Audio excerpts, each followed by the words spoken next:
ya Nakuru. Idadi kubwa ya wazazi mwaka huu wameamua kuwa makini zaidi katika shughuli nzima ya kuwapeleka wanao kupashwa tohara ikilinganishwa na miaka ya awali. Hii ni kutokana na visa vingi vya madai ya watoto kupewa dawa za kulevya badala ya kupewa mafunzo yenye maadili. Mwandishi wetu wa Molo, Jimson Ndungu, anatuarifu zaidi.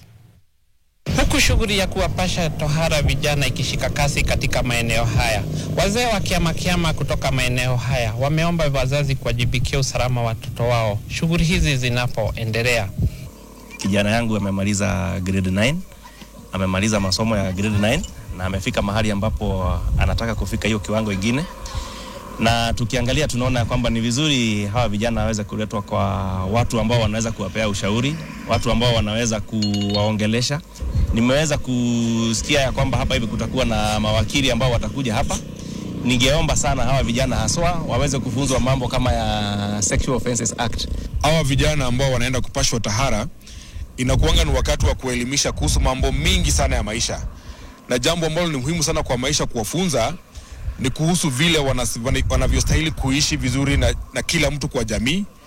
Pia kuwafunza sheria at a basic level so that vijana kama hao wanaelewa ni sheria gani ambao wanastahili wafuate wanapokuwa wanaenda shuleni, kwa sababu tumekuwa na vitu mingi sana za watoto kuchoma shuleni wakienda.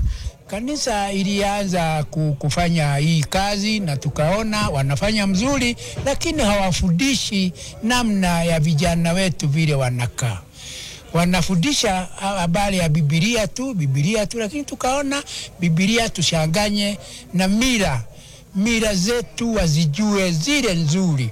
Hatufundishi zile zilipitwa na wakati, tunafundisha zile ambaye zinaendelea, na wao watu ya kanisa hatukosani naye wafundishe Biblia, na hiyo tutakuwa tukifanya pamoja. Tumeona vile vijana wetu wamepotoshwa na cultures zingine na hata wakaingizwa kwa mambo ambaye inawaharibu.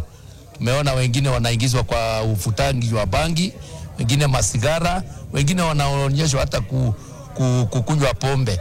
Kwa hivyo sisi kama wazee tukaona tuchukue hiyo jukumu kama wazee wa kiama ili vijana wetu wale hawajaharibika, wale wadogo wachukue hiyo nidhamu. Katika miaka ya hivi majuzi kumeripotiwa visa vingi ambapo vijana wamekuwa wakivamiwa huko manyumbani na kupewa madawa za kulevya. Nikiripotia NTV mashinani kutoka hapa Moro, kaunti ya Nakuru, jina langu ni Jimson Ndungu.